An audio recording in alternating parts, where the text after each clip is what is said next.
بسم اللہ الرحمن الرحیم نحمدہ ونصلی علی رسولہ الکریم اما بعد فاعوذ باللہ من الشیطان الرجیم بسم اللہ الرحمن الرحیم مولایا صلی وسلم دائما ابدا علی حبیبک خیر خلق کلہم۔ ناظرین کرام، ہماری بات ہو رہی تھی جنت کی صفات کے بارے میں اور جنت کے اندر جو انعامات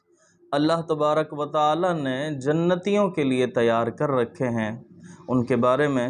اس سے پہلے ہم گفتگو کر چکے ہیں جنت کو اللہ تعالیٰ نے کس چیز سے بنایا، جنت کی وسعت کیا ہے اور جنت کے دروازے، جنت کے باغات۔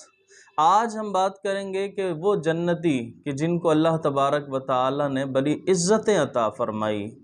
ان کی تکریم کے لیے خالق کائنات نے اس جنت کے اندر کون سی جگہیں مخصوص کر رکھی ہیں کہ جہاں وہ جنتی بیٹھیں گے جا کر، ان کی کیا کیفیت ہوگی، کس طریقے سے کیا انداز ہوگا ان کا۔ آج انشاءاللہ العزیز ہم اس بارے میں گفتگو کریں گے، چونکہ جنت جو ہے، جنت وہ ان لوگوں کے لیے ہے جو اللہ تبارک و تعالیٰ کے انعام یافتہ لوگ ہیں، انعام یافتہ لوگ ہیں اور بہت ہی زیادہ مقبول بندے۔ تو جب اللہ کی بارگاہ میں مقبول ہیں تو پھر خالق کائنات نے ان کے بیٹھنے کے لیے بھی ایسا ہی انتظام اور ان کے رہنے کے لیے ایسا ہی انتظام بھی فرمایا۔ جنت میں جنتیوں کے لیے مسندیں لگی ہوئی ہوں گی، مسندیں لگی ہوں گی، اور وہاں وہ ٹیک لگا کر تخت پر بیٹھا کریں گے، جیسا کہ قرآن پاک کے اندر اس چیز کی وضاحت آئی ہے۔ اللہ نے فرمایا متکئین فیہا علی الارائک نعم الثواب وحسنت مرتفقا۔ سورۃ الکہف کے اندر ہے، اللہ تبارک و تعالی فرماتا ہے کہ وہاں تختوں پر، مسندوں پر، وہاں پر تکیہ لگائے، تکیہ لگا کر بیٹھے ہوئے ہوں گے، اور کیا ہی اچھا ثواب اور جنت کی کیا ہی اچھی آرام کی جگہ ہے یہ۔ یعنی اس قدر آرام سے تکیے لگا کر، ٹیک لگا کر جنتی اپنی مسندوں کے اوپر اور اپنے تختوں کے اوپر بیٹھے ہوئے ہوں گے، اور وہ جنتی پھر آپس میں ملاقات بھی کر رہے ہوں گے، جنتی ملاقات بھی کریں گے آپس کے اندر۔ چونکہ جنت تو بہت بڑی وسیع ہے، میں اپنی ایک ویڈیو میں بتا بھی چکا ہوں کہ جنت کی وسعت کتنی ہے۔ ایک روایت کے مطابق 100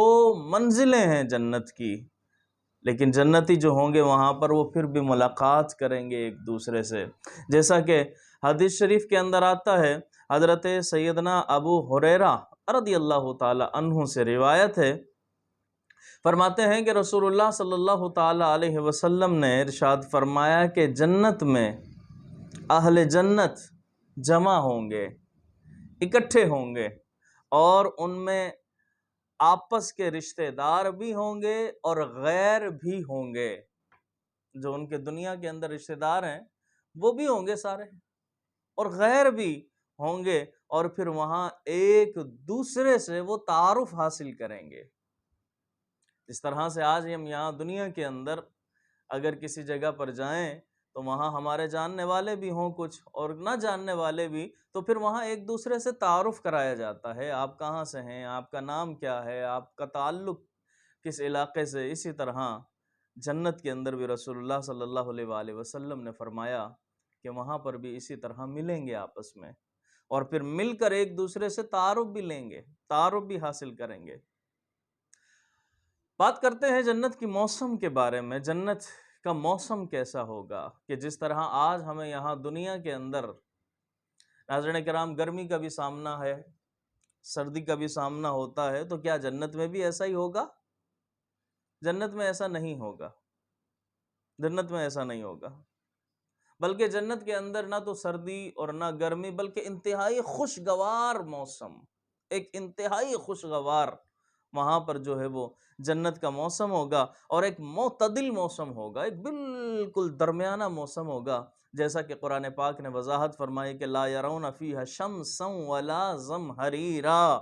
اور نہ وہاں وہ دھوپ دیکھیں گے اور نہ ہی وہ ٹھٹھرتی ہوئی سردی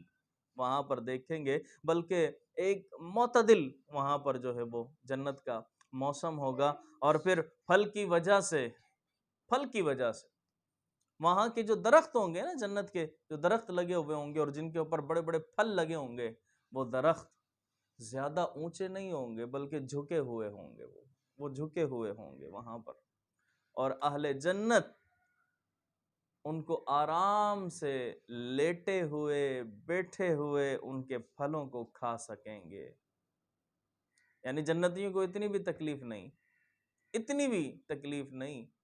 کہ وہ اٹھیں اور اٹھ کر جو ہے وہ توڑیں وہاں سے، نہ، بلکہ وہ اپنی مسندوں پر بیٹھے ہوں گے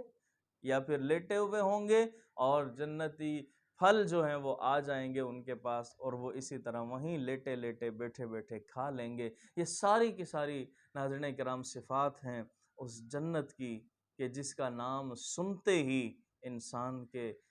جسم کے اندر ایک عجیب لذت والی کیفیت طاری ہو جاتی ہے، لیکن اس کے لیے عمل کریں، اللہ سے دعا کریں خالق کائنات ہم سب کو جنتی لوگوں میں شامل فرما دے۔